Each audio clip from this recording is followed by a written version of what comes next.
Hello friends, welcome to the my study channel express academy पर आपका स्वागत है। मेरे प्यारे बच्चों, आज के इस क्लास में हम सीखेंगे क्लास 10th जीव विज्ञान ऑब्जेक्टिव क्वेश्चन चैप्टर नंबर 5 और इस चैप्टर का नाम है हमारा पर्यावरण। इसमें जितना ऑब्जेक्टिव क्वेश्चन है आज इसी क्लास में हम इसको खत्म कर देंगे। तो चलिए बिना देर किए हुए आज के इस सेशन को शुरू करते हैं। देखिए, पहला क्वेश्चन कहता है निम्नलिखित में से कौन अनिम्नीकरणीय पदार्थ है। तो डीडीटी, आप लोग कमेंट बॉक्स में बताइए कमेंट करके कि डीडीटी का पूरा नाम क्या है। डीडीटी का पूरा नाम क्या है। अगला प्रश्न कहता है ओजोन परत पाई जाती है। ओजोन परत पाई जाती है, किसमें ओजोन परत पाया जाता है। तो एस्ट्रोस्फीयर में ओजोन परत पाई जाती है।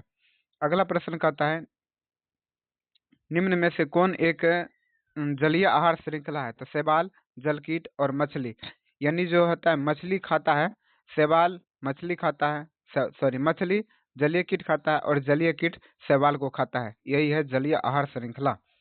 अगला प्रश्न कहता है निम्नलिखित में से किसे आप उपभोक्ता की श्रेणी में रखेंगे। तो जंगली जानवर को उपभोक्ता की श्रेणी में रखेंगे।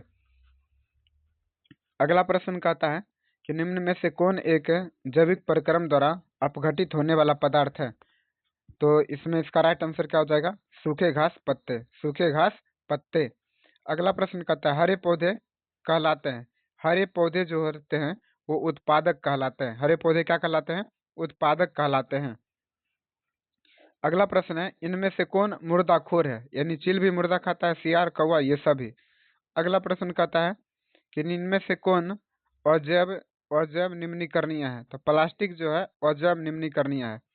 अगला प्रश्न है इनमें से कौन से पर्यावरण के जैव घटक नहीं है, यानी जैविक घटक नहीं है। वायु जो है अजैविक घटक है।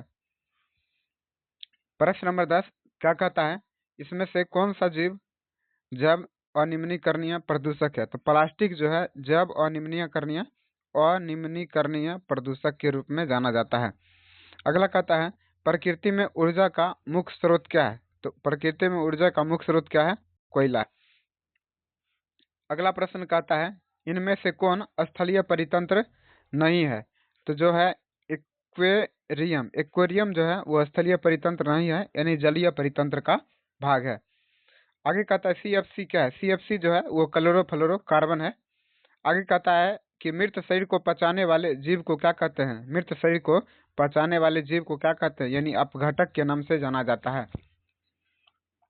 अगला प्रश्न कहता है वनों की कटाई का परिणाम क्या होगा। वनों की कटाई से परिणाम वर्षा कम होगा, भूस्खलन होगा और भूमि अपरदन तथा बाढ़ आएगा, यानी उपरोक्त में से सभी। अगला प्रश्न कहता है जैव वातावरण में शामिल है। जैव वातावरण में क्या शामिल है, मनुष्य और जीव जंतु पौधा यानी सब शामिल है। आगे क्या कहता है कि वैसे जीव जो पौधे एवं जंतु दोनों का भक्षण करते हैं यानी खाते हैं उसे क्या कहते हैं, सर्वभक्षी यानी सर्वाहारी के नाम से जाना जाता है। अगला प्रश्न कहता है जीवाणु एवं कवक क्या कहलाते हैं, अपघटक के नाम से जाने जाते हैं।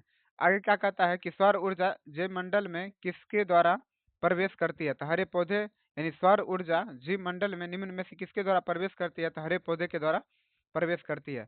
आगे क्या कहता है ओजोन परत महत्वपूर्ण है क्योंकि यह अवशोषित करता है, किसको, पराबैंगनी किरण को अवशोषित करता है। अगला प्रश्न कहता है कि प्रत्येक परितंत्र होता है, प्रत्येक परितंत्र जो होता है गत्यात्मक तंत्र होता है। आगे क्या कहता है पर्यावरण मुख्य रूप से कितने घटकों से बना होता है, दो घटक से बना होता है। इसमें कह सकते हैं जैव घटक और अजैव घटक से मिलकर बना होता है। अगला प्रश्न कहता है परितंत्र के जैविक घटकों की श्रेणियों में से इनमें से कौन है अपघटक, यानी तो उपभोक्ता, उत्पादक और अपघटक, यानी ये सभी है। अगला प्रश्न कहता है ऑक्सीजन सभी प्रकार के वायवीय जीवों के लिए आवश्यक है, जबकि भोजन जो एक है विषम घातक है, यानी इसमें से सब गलत है, सभी गलत है। इसमें से क्या है, सभी, यानी क्वेश्चन के हिसाब से ये क्वेश्चन हमको लगता है थोड़ा रॉन्ग, इसको हटाइए। आगे प्रश्न कहता है अगला प्रश्न कृत्रिम परितंत्र का उदाहरण। कृत्रिम परितंत्र का उदाहरण है तो बाग बगीचा यानी खेत और खलिहान कृत्रिम परितंत्र का उदाहरण है।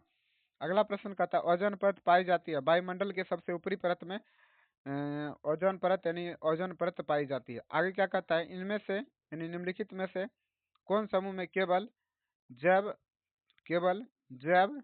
निम्नीकरणीय पदार्थ है। घास, पुष्प और चमड़ा में केवल जैव निम्नीकरणीय पदार्थ है। अगला प्रश्न कहता है कि निम्न में से कौन आहार श्रृंखला का निर्माण करता है? तो घास, बकरी और मानव।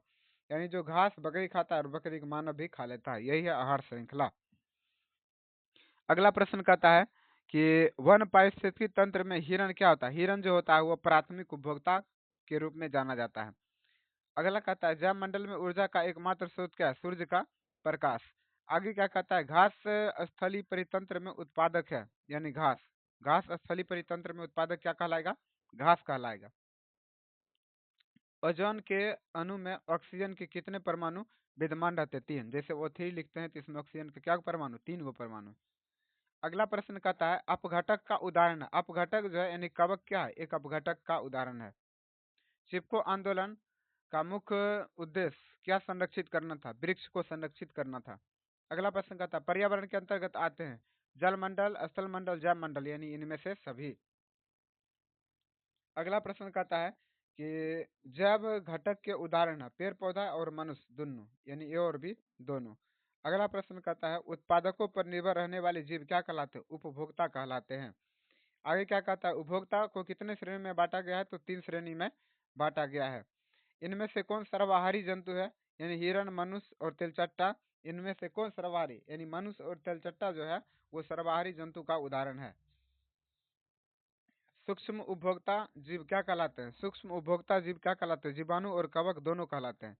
आगे क्या कहता है इनमें से कौन वन आहार श्रृंखला बनाता है? तो घास, हिरण और बाघ। घास, हिरण, बाघ, इसका मतलब ये हुआ कि घास को हिरण खाता है और हिरण को कौन खाता है? बाघ खाता है। अगला प्रश्न कहता है सूर्य के द्वारा निकला हुआ प्रकाश पराबैंगनी किरण कहाँ अवशोषित होता है? तो ओजोन परत में अवशोषित होता है। पराबैंगनी किरण के कारण मनुष्य में कौन सा रोग उत्पन्न होता है? तो त्वचा कैंसर का रोग जैसे उत्पन्न होता है। वायुमंडल के कितने परत होते हैं? तो वायुमंडल के 5 परत होते हैं। आगे कहता है पादप खाने वाले जीव को क्या कहते हैं? शाकाहारी के नाम से जाना जाता है। और मांस खाने वाले को मांसाहारी, और जो मांस भी खाए, साग सब्जी भी खाए, उसको सर्वाहारी कहते हैं। लेकिन इस क्वेश्चन के हिसाब से पादप खाने वाले जीव को क्या कहते हैं? तो शाकाहारी के नाम से जाना जाता है। आगे क्या कहता है इनमें से कौन मानव निर्मित जैव निम्नीकरणीय है? तो बायोगैस जो है मानव निर्मित जैव निम्नीकरणीय पदार्थ है। हमारे द्वारा उत्पादित और जैव निम्नीकरणीय कचरे से कौन सी समस्या उत्पन्न होता है? तो नाले और नलियों में अवरोध होता है, जिससे पानी आने जाने का रास्ता बंद हो जाता है। मृदा प्रदूषण भी होता है, यानी मिट्टी में गंदगी फैलता है। और मानव शरीर में जैव आवर्धन होता है, यानी इनमें से सभी।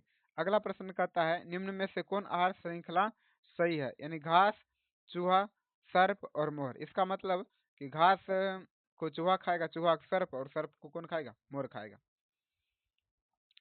आगे कहता है कि किसी पारिस्थितिक तंत्र में ग्रहण करने वाले होते हैं, उत्पादक होते हैं, वो ग्रहण करने वाले होते हैं।